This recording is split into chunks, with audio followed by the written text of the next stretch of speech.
नमस्कार दोस्तों, स्वागत है आपका योगेंद्र साहू ऑनलाइन क्लासेस में। मेरे क्लासेस ऑफलाइन अटेंड करने के लिए या फिर पेड ऑनलाइन क्लासेस अटेंड करने के लिए कांटेक्ट करें 8770123687 पर। साथ ही योगेंद्र साहू ऑनलाइन क्लासेस को सब्सक्राइब करें। मेरे चैनल पर जाएं और प्लेलिस्ट में जाकर देखें, आपको कॉम्पिटिटिव एग्ज़ाम से रिलेटेड सारे सब्जेक्ट्स की तैयारी आपको फ्री में करने को मिल जाएंगे। ठीक है, प्लेलिस्ट में जाइए, चाहे आप CGPSC प्री दिला रहे हो, मेंस दिला रहे हो, चाहे इंडिया लेवल के किसी भी एग्ज़ाम्स आप फाइट कर रहे हो, SSC, रेलवे, बैंकिंग, सारे सब्जेक्ट वाइज आपको प्लेलिस्ट में टॉपिक मिल जाएंगे। ठीक है, आप सब्सक्राइब कीजिए चैनल और प्लेलिस्ट में जाके सारे वीडियोस देखिए। धन्यवाद। Hello friends, welcome to Yogendra Sahu online classes. इस वीडियो सीरीज़ के माध्यम से हम CGPSC मेंस पेपर 7 का पार्ट 1 कवर कर रहे हैं। लास्ट वीडियो में हमने IPC एक्ट पे डिस्कस किया था। IPC है ना, 1860 के बारे में डिस्कस किया था। उसी का एक और पार्ट है CRPC, है ना, तो the code of criminal procedure 1973, भारतीय आपराधिक प्रक्रिया संहिता 1973। इसके बारे में आज चर्चा करेंगे। इस पे भी कुछ प्रमुख धाराएं हैं जो महिलाओं की सुरक्षा से संबंधित है। ठीक है, तो आज हम उस पर चर्चा करेंगे। तो चलिए देखते हैं। धारा 46, ठीक है, महिला की गिरफ्तारी। इसमें क्या बताया गया है, जो महिला की गिरफ्तारी है वह सूर्योदय से पूर्व और सूर्यास्त के बाद नहीं होगी। अर्थात अगर आप किसी भी महिला अपराधी को गिरफ्तार कर रहे हैं तो उसे सूर्योदय से पूर्व और सूर्यास्त के बाद गिरफ्तार नहीं कर सकते। ठीक है, अगर कोई विशेष परिस्थिति है तो उसमें विशेष न्यायालय की अनुमति लेना अनिवार्य होगा। ये किस में बताया गया है, धारा 46 में। ठीक है, तो ये इम्पोर्टेंट है, ध्यान रखिएगा। ठीक, आगे देखते हैं। 46 का ही एक धारा है 46(1), है ना। इसमें क्या बताया गया है कि महिला की गिरफ्तारी महिला पुलिस द्वारा ही किया जाएगा। ठीक है, हम देखते हैं किसी भी महिला को गिरफ्तार करने के लिए एक लेडी कांस्टेबल साथ में रखा जाता है। ठीक है, तो किसी भी जो पुलिस अधिकारी द्वारा है, पुलिस द्वारा महिला की गिरफ्तारी नहीं की जाएगी। इसके लिए भी एक प्रावधान किया गया है कि गिरफ्तारी पुरुष अधिकारी द्वारा की जा सकती है।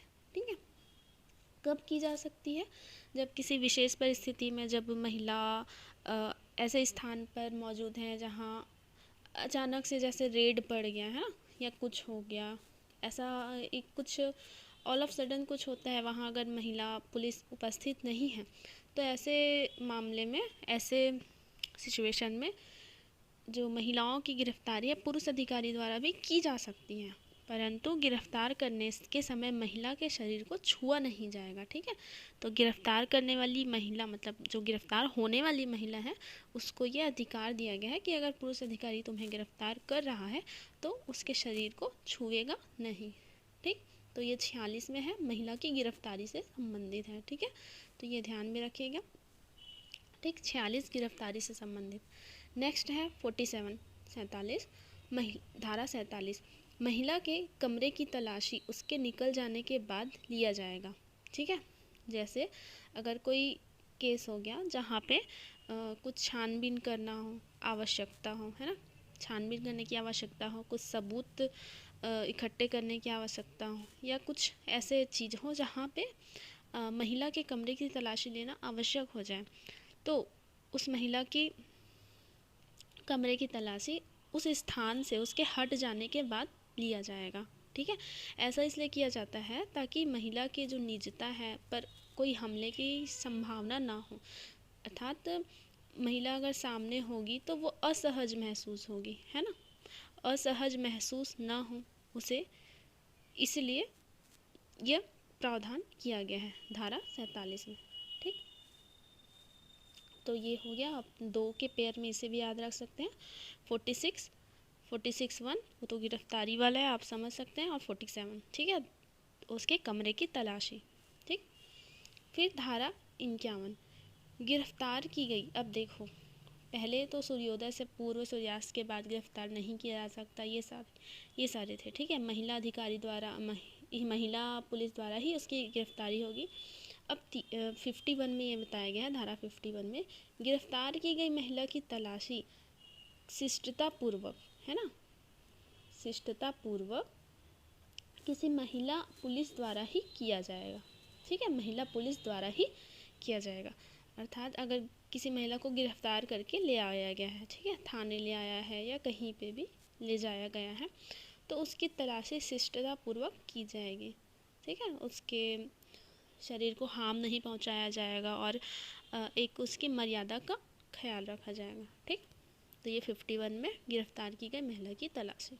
ठीक है, अब आगे बढ़ते हैं। अब देखते हैं धारा 51 से 125 से 128 तक। ठीक है, इसमें पीड़ित महिला को भरण पोषण का अधिकार प्रदान किया गया है। ठीक, जो भी महिला है जिसके ऊपर अत्याचार हुआ है ना, किसी भी घरेलू हिंसा से पीड़ित है या किसी भी हिंसा से पीड़ित हुई है, उस महिला को भरण पोषण का अधिकार दिया गया है। CRPC के धारा 125 से 128 में इसका वर्णन है। ठीक है, देखते हैं आगे क्या बोला गया इसमें, कि विवाहित महिला को साथ ही उसके धर्मज, अधर्मज, अवयस्क संतान को आजीविका हेतु भरण पोषण प्राप्त करने का अधिकार है। ठीक है, अगर वो महिला विवाहित है तो उसके जो पुत्र होंगे धर्मज, अधर्मज, ऐसा उस पर लिखा हुआ है, धर्मज, अधर्मज, अवयस्क संतान को आजीविका हेतु भरण पोषण का प्राप्त करने का अधिकार है। ठीक है, फिर न्यायालय में साधारण आवेदन प्रस्तुत कर मांग कर सकती है। इस भरण पोषण के बारे में कहाँ मांग करेंगी वो? न्यायालय में एक साधारण आवेदन पत्र, ठीक है, जिसमें नॉर्मल शब्दों में ऐसे मांग कर सकती है कि मुझे इतने आर्थिक सहायता की आवश्यकता है।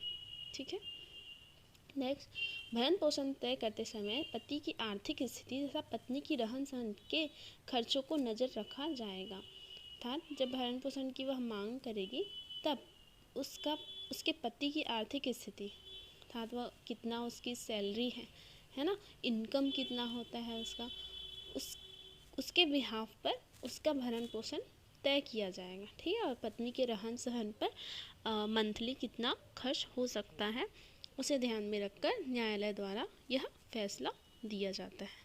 ठीक है, तो ये किस में गया है? 125 से 128 में पूरा वर्णित है। ठीक है, ठीक, अब नेक्स्ट धारा देखते हैं, धारा 154।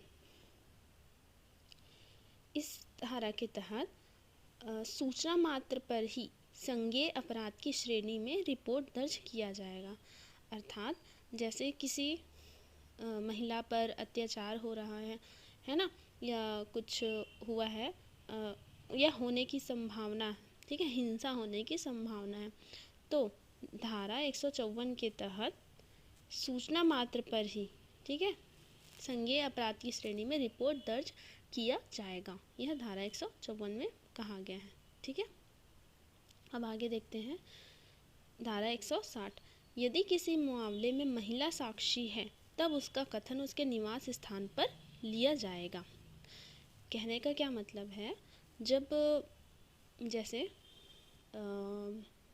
जैसे कोई केस हुआ, ठीक है, कोई केस हुआ, जैसे आप सुने होंगे आई विटनेस, है ना, आई विटनेस के बारे में तो सुने होंगे।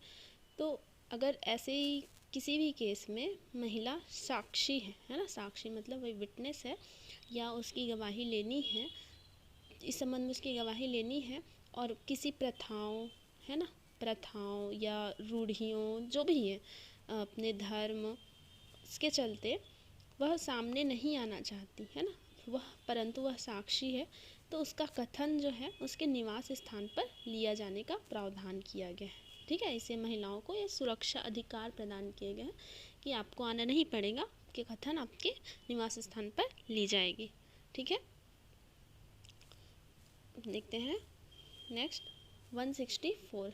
ठीक है, अब संज्ञेय अपराध है जो क्रूरता अपराध है, जैसे बलात्कार की स्थिति में महिला का कथन एकांक में मजिस्ट्रेट के समक्ष लिया जाएगा। यह धारा 164 में बताया गया। ठीक है, आप मिक्स मत कीजिएगा, IPC के धारा में अलग प्रावधान है और CRPC के धाराओं में अलग प्रावधान किए गए हैं महिलाओं के लिए। ठीक है।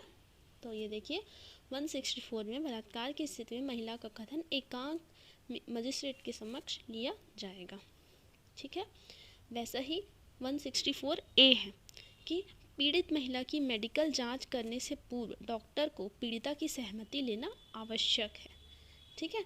अगर कोई महिला जिसके साथ यह दुष्कर्म हुआ है या कुछ भी हिंसा हुई है तो उसकी मेडिकल जांच करने से पूर्व डॉक्टर को उसकी सहमति लेना अनिवार्य होगा। ठीक है। और यह मेडिकल जांच भी 24 घंटे के भीतर किया जाना अनिवार्य होता है। ठीक है। यह 164A के तहत किया गया है। ठीक, आगे देखते हैं। अब 164 के बाद डायरेक्ट है 174। ठीक है। इसमें क्या बताया गया है, दहेज मृत्यु की दशा में मृतक शरीर की परीक्षण हेतु सिविल सर्जन को भेजा जाएगा। ठीक है। अगर किसी महिला की मृत्यु दहेज मृत्यु जो हमने पढ़ा था है ना 304B, ठीक है 304B दहेज मृत्यु है ना, और था 498A है ना, ये पढ़ा था, वो IPC में है। ठीक है। तो उस दशा में दहेज मृत्यु की दशा में जो उसका बॉडी है ना, उसका जो होता है ना PM होता है पोस्टमार्टम, वह सिविल सर्जन के पास भेजा जाएगा, सिविल सर्जन के पास। ठीक है। यह किस में बताया गया है, धारा 174 में। ठीक, 74(2) में, 174(2) में। ठीक है। अब देखते हैं धारा 199। इसमें जैसे कोई महिला होती है, महिला अक्सर किसी से खुलकर बात नहीं करती, ऐसे होते हैं ना कई प्रथाएं जिसमें वह शर्माती हैं या खुल के बात नहीं करती, तो उनके लिए भी कुछ धाराओं में प्रावधान किए गए हैं। जैसे महिला की ओर से किन्हीं अन्य द्वारा शिकायत दर्ज किया जाना। ठीक है।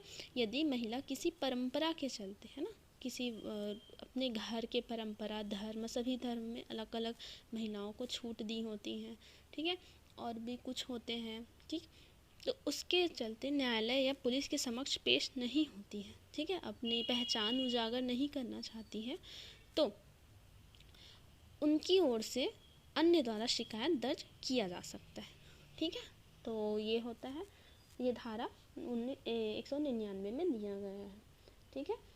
तो ये इम्पोर्टेंट धारा है, तो इसे आप याद रखिएगा।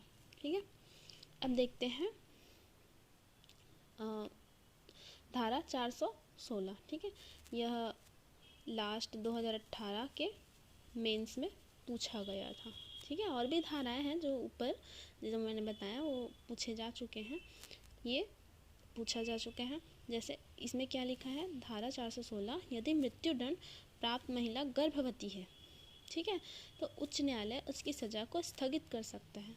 अगर किसी महिला को मृत्युदंड प्रदान किया गया है, ठीक है, और पता चला मेडिकल जांच में पता चला कि वह गर्भवती है, तो उसकी सज़ा को स्थगित कर सकती है। ठीक है। और यदि न्यायालय को लगता है कि महिला ये अस्वस्थ नहीं स्वस्थ है, तो उसके मृत्युदंड को उम्र कैद में बदल सकती है। ठीक है। तो या गर्भवती है तो उसकी सज़ा को स्थगित कर सकती है और मृत्युदंड को उम्र कैद में भी बदल सकती है। ठीक है। यह 416 में बताया गया है। ठीक है। तो ये इम्पोर्टेंट धारा है और पूछा भी जा चुका है, तो बहुत इम्पोर्टेंट है, इसे ध्यान रखिएगा। ठीक है।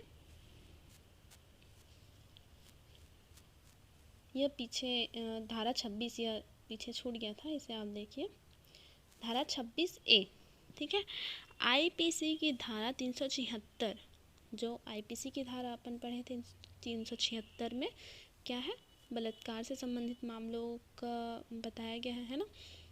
तो 376 के अपराध की सुनवाई किसी महिला अध्यक्षता वाले न्यायालय द्वारा की जाएगी। अर्थात कहना क्या चाह रहे हैं कि धारा 26A में यह प्रावधान किया गया है कि अगर कोई महिला IPC की धारा 376 अर्थात बलात्कार वाले केस से संबंधित है, तो उस मामले की सुनवाई महिला जज है ना, महिला न्यायाधीश द्वारा किया जाएगा, या महिला अध्यक्षता वाले न्यायालय जहां महिला जजों की संख्या अधिक हो, ऐसे कोर्ट में किया जाएगा, ऐसे न्यायालय में किया जाएगा। ठीक है।